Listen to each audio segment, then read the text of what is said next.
السلام علیکم ورحمۃ اللہ وبرکاتہ۔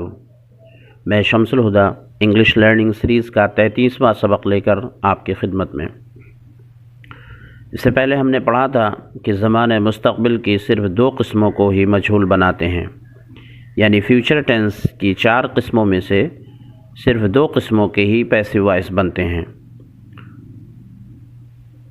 وہ 2 قسمیں جن کو ہم پیسو وائس بناتے ہیں وہ زمان مستقبل مطلق ہے، یعنی سمپل فیوچر ٹینس ہے، اور دوسری قسم زمان مستقبل تمام یعنی فیوچر پرفیکٹ ٹینس ہے۔ ان دونوں قسموں کے ہم مجہول جملے بناتے ہیں۔ اس سے پہلے والے سبق میں ہم نے زمان مستقبل مطلق یعنی سمپل فیوچر کے جملوں کو پیسو وائس بنانا سیکھا، یعنی سمپل فیوچر کے ایکٹیو وائس جملوں کو ہم نے پیسو وائس بنانا سیکھ لیا۔ اب ہم آج کے سبق میں زمان مستقبل تمام یعنی فیوچر پرفیکٹ ٹینس کو مجہول بنانا سیکھیں گے۔ زمان مستقبل تمام یعنی فیوچر پرفیکٹ کا ایکٹیو وائس جملہ ہوتا ہے Ahmad will have written a letter. Ahmad ایک خط لکھ چکا ہوگا۔ یہ معروف جملہ ہے فیوچر پرفیکٹ کا، یعنی ایکٹیو وائس ہے۔ اب اس جملے کو پیسو وائس کس طرح سے بنایا جائے گا وہ بنانا سیکھتے ہیں۔ تو اس جملے کو مجہول بنانے کا فارمولا یہ ہے کہ سب سے پہلے سبجیکٹ لائیں گے، پھر ول ہیو کا استعمال کریں گے اور اس کے اندر بین کا اضافہ کیا جائے گا اور پھر فعل کی تیسری شکل لے آئیں گے تو جملہ ہو جائے گا۔ مثال ہم نے لکھی ہے، example A letter will have been written by Ahmed. Letter subject ہو گیا، will have been کا اضافہ کیا اور فعل کی تیسری شکل لے آئے اور by احمد کے ذریعے سے ہم نے فاعل کو ذکر کر دیا۔ تو ترجمہ ہوگا احمد کے ذریعے خط لکھا جا چکا ہوگا۔ تو اب ہم یہاں سے فیوچر پرفیکٹ ٹینس کے مجہول جملے کی گردانیات کرتے ہیں۔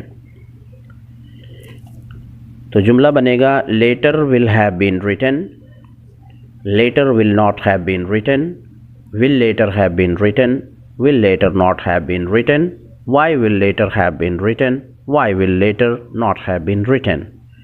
ترجمہ ہوگا later will have been written، خط لکھا جا چکا ہوگا۔ later will not have been written، خط نہیں لکھا جا چکا ہوگا۔ will later have been written، کیا خط لکھا جا چکا ہوگا۔ will later not have been written، کیا خط نہیں لکھا جا چکا ہوگا۔ why will later have been written، خط کیوں لکھا جا چکا ہوگا۔ why will later not have been written، خط کیوں نہیں لکھا جا چکا ہوگا۔ تو اس طریقے سے آپ حضرات بھی اسے یاد کریں اور اگر ممکن ہو تو سبجیکٹ کو بھی تبدیل کریں اور فعل کو بھی تبدیل کر کے یاد کریں۔ آج کے سبق میں یاد کرنے کے لیے اور مشق کرنے کے لیے ہم نے کچھ افعال لکھے ہیں۔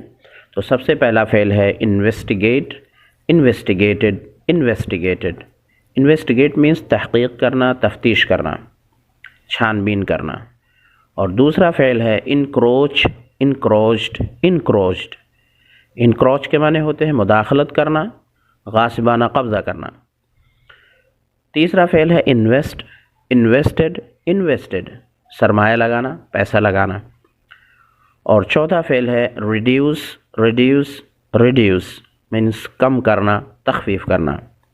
اور پانچواں فعل ہے انفیکٹ، انفیکٹڈ، انفیکٹڈ مینس متاثر کرنا، مرد لگنا، آلودہ کرنا۔ اب ان افعال سے بھی ہم تھوڑی مشق کرتے ہیں۔ فیوچر پرفیکٹ ٹینس کے ہم مجہول جملے بناتے ہیں۔ انویسٹیگیٹ کو استعمال کرتے ہیں اور سبجیکٹ لاتے ہیں کیس، کیس کے معنی مقدمہ یا کوئی مسئلہ۔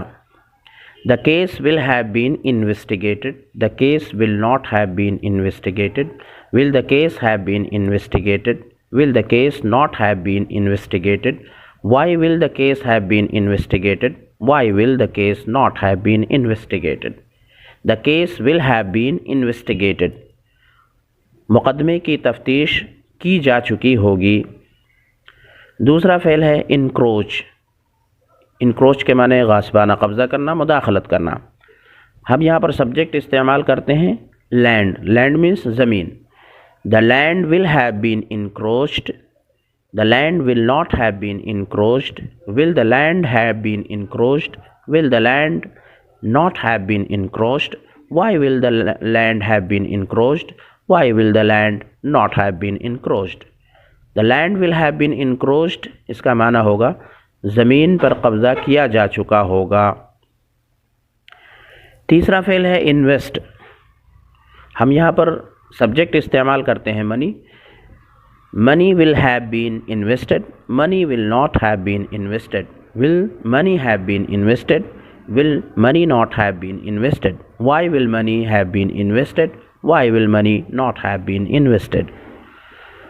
تو اس طریقے سے آپ حضرات بھی ان افعال کی مشق کریں اور سبجیکٹ تبدیل کر کے اور ورب کو تبدیل کر کے، یعنی فاعل اور فعل دونوں تبدیل کر کے آپ جملے بنائیں۔ انشاءاللہ یہ سب جملے آپ کی زبان پر آسان ہو جائیں گے۔